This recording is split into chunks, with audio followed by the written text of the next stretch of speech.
প্রিয় শিক্ষার্থীবৃন্দ, স্বাগত জানাচ্ছি আমাদের আজকের টিউটোরিয়ালে। আমরা আজকের টিউটোরিয়ালে দেখব ইলাস্ট্রেটরের ব্লেন্ড টুলটি। আমি ইলাস্ট্রেটর রান করলাম। ইলাস্ট্রেটরে আমরা অনেক টুলস আছে, তার ভিতর থেকে একটা টুলস হচ্ছে আমাদের এখান থেকে ব্লেন্ড টুল। আমরা যারা এটার কাজ জানি তারা জানি যে এটা আসলে অনেক মজার একটা টুলস। এটা দিয়ে বিভিন্ন ধরনের ইফেক্ট বা আমরা যখন কোনো ইলাস্ট্রেশনের কাজ করি তখন আমরা এখানে বিভিন্ন ধরনের অর্থাৎ ব্যাকগ্রাউন্ড ইলাস্ট্রেশন করার জন্য বা বিভিন্ন ধরনের সুন্দর সুন্দর ডিজাইন তৈরি করার জন্য আমরা এই টুলসটা ব্যবহার করতে পারি। একটা অবজেক্ট তৈরি করলাম, এরপর এখানে আমি আরেকটা অবজেক্ট তৈরি করি।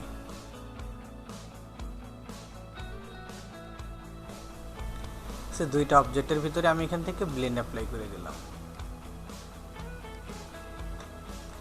এবার আমি যদি চাই, এই যেখান থেকে ব্লেন্ড হয়ে গেছে একটা অবজেক্টের সঙ্গে একটা, দুইটা অবজেক্ট আমার সিমিলার ছিল যার কারণে এখান থেকে কোনো পার্থক্য নাই, কিন্তু এখান থেকে মাঝখানে অনেকগুলো অবজেক্ট তৈরি হয়ে গেছে। এখন এখানে আমার প্রয়োজন হতে পারে যে প্রত্যেকটার মাঝখানে আমি আরও বেশি গ্যাপ চাই, বা এখান থেকে আমি আরও অন্য কোনো স্টাইল করতে চাচ্ছি এই অবজেক্টগুলো নিয়ে। তো সেক্ষেত্রে আমাকে হেল্প করবে ব্লেন্ডিংয়ের অপশন। তো আমাদের এখান থেকে ব্লেন্ড টুলের অপশনটা আমরা পাবো। এই ব্লেন্ড টুলে ডাবল ক্লিক করলে অথবা অবজেক্ট মেনু থেকে ব্লেন্ড, দেন এখানে আছে ব্লেন্ডিং অপশন।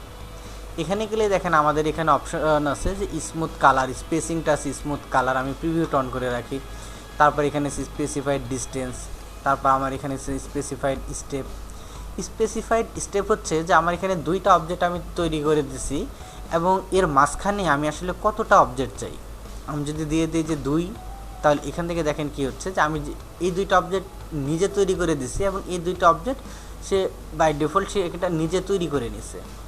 আবার আমি যদি এখান থেকে স্পেসিফাইড ডিস্টেন্স দিই তাহলে যেটা হবে যে এর মাঝখানে যে অবজেক্টগুলো তৈরি হচ্ছে প্রত্যেকটা অবজেক্টের মাঝখানে আসলে কতটুকু ডিস্টেন্স থাকবে। যেমন আমি যদি এখানে দিয়ে দিই 20,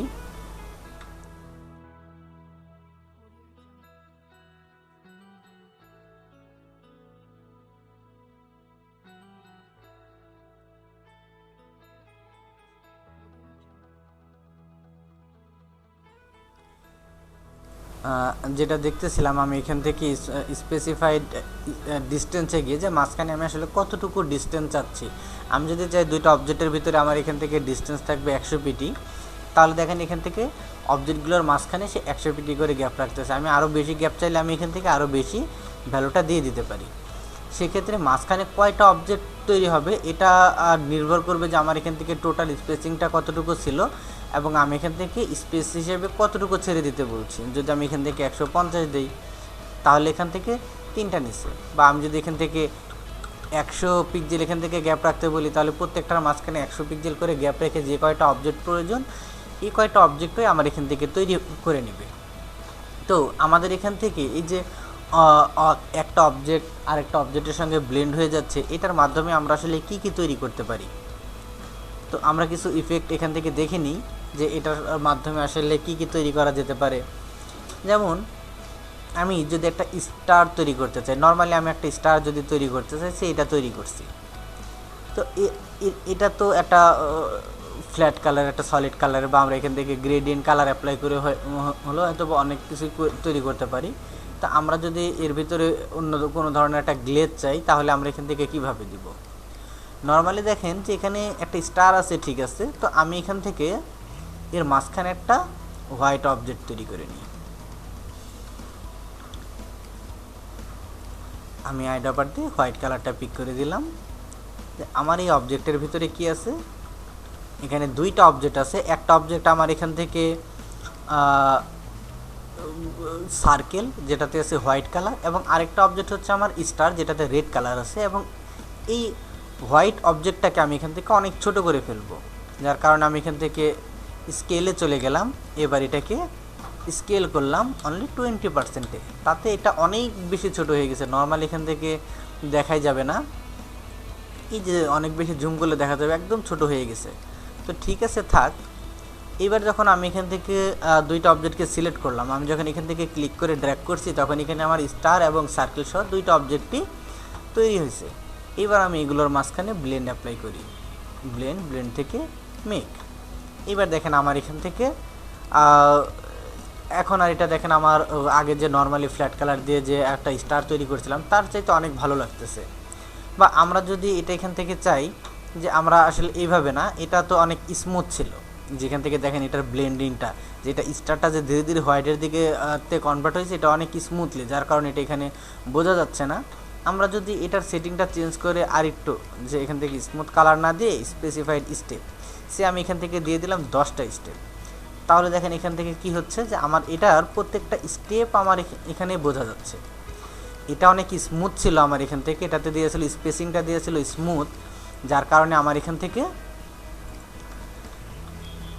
এটার স্টেপগুলো বোঝা যাচ্ছে না। কিন্তু আমার এখান থেকে এই যে স্টারটা তৈরি করা হয়েছে, এটাতে এর যে মাঝখানে আমি দেখাই দিয়েছি 10টা, অর্থাৎ আমার এর ভিতরে যে অবজেক্ট আছে সার্কেল এবং এই স্টার, এই দুইটার মাঝখানে সে 10টা স্টেপে তৈরি করবে।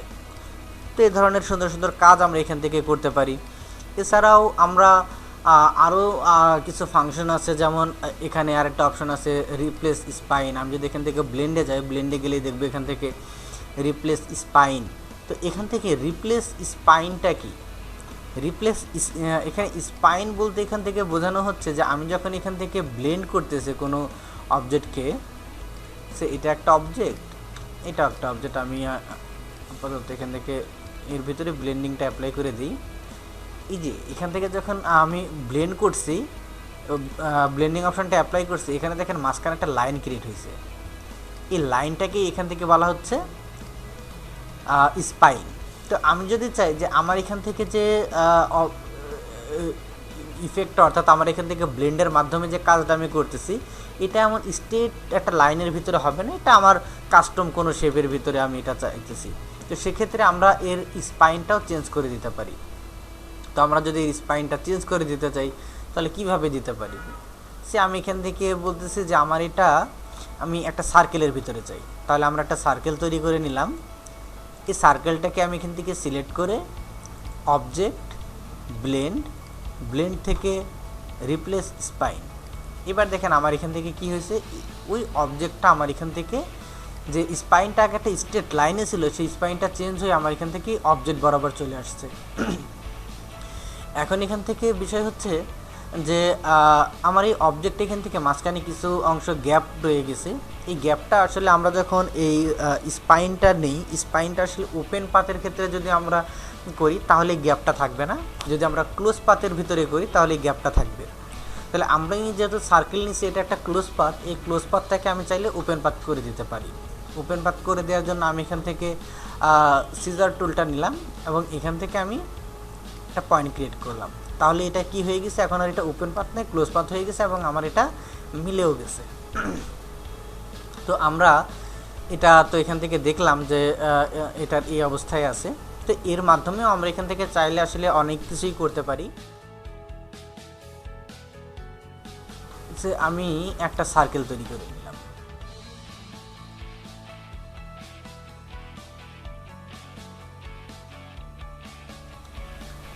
এটাতে আমি একটা কালার অ্যাপ্লাই করে নিলাম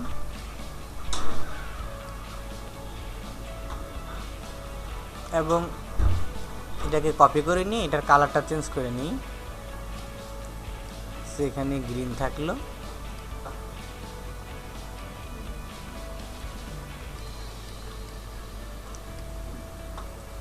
তারপর এখান থেকে আমি এটাতে ব্লু কালারটা দিয়ে দিই।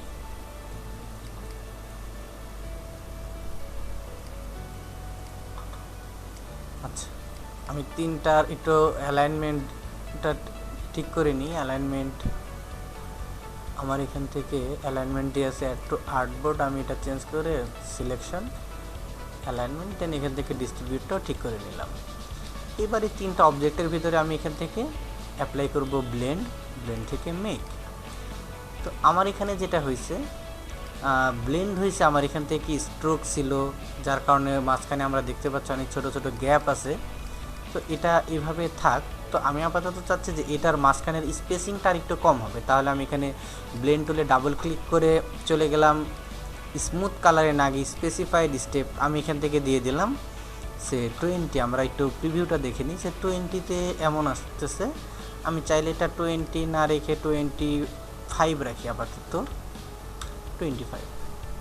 তো এটা দেখেন আমার এখান থেকে যে স্প্রিংয়ের মতো একটা ইফেক্ট তৈরি হয়েছে এবং এটা একটা স্টেট। তো আমি চাচ্ছি এটা স্টেট হবে না, একটা সার্কেলের ভিতরে হবে, অর্থাৎ আমি মাঝখানে যে স্পাইনটা আছে স্পাইনটা চেঞ্জ করে দেব। তাহলে আমি এখানে যে স্পাইনটা তৈরি করব তার জন্য আমাকে আলাদা একটা স্ট্রোক নিতে হবে। আমি এখানে আলাদা একটা স্ট্রোক তৈরি করে নিলাম। এবার আমাকে যা করতে হবে, স্ট্রোক এবং আমার এখান থেকে যেখানে ব্লেন্ড অপশনটা আমি অ্যাপ্লাই করছি, দুইটা অবজেক্ট আমি এখান থেকে সিলেক্ট করে নিলাম। অবজেক্ট মেনু থেকে ব্লেন্ড থেকে রিপ্লেস স্পাইন। তাহলে আমরা এখান থেকে দেখতে পারতেছি এখন আমার এখান থেকে তিনটা অবজেক্টের ভিতরে ব্লেন্ড হয়েছে ঠিকই, কিন্তু এটা আমার এখান থেকে স্পাইনটা হিসাবে সেখান থেকে নিচে আমি মাঝখানে যে অবজেক্টটা তৈরি করে দিছি সেই অবজেক্টটাকে।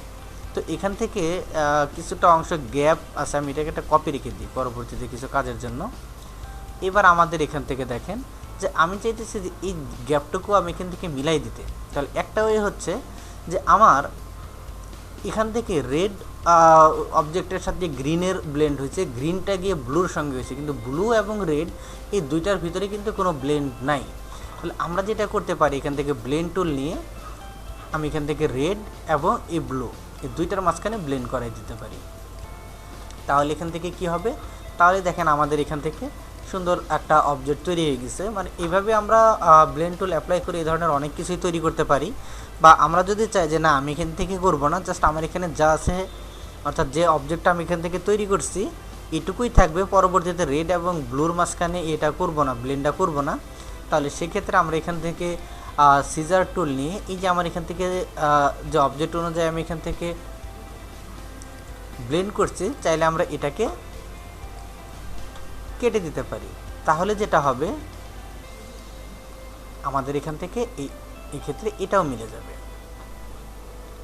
তার মানে আমরা এখান থেকে ফার্স্ট এবং লাস্ট অবজেক্টের ভিতরে এখান থেকে ব্লেন্ড করে দিছি, অথবা আমার এখান থেকে এই পাথটা যেটা ওপেন পাথ ছিল এই ওপেন পাথটাকে আমি ক্লোজ পাথ ছিল ক্লোজ পাথটাকে আমি ওপেন পাথ করে দিছি।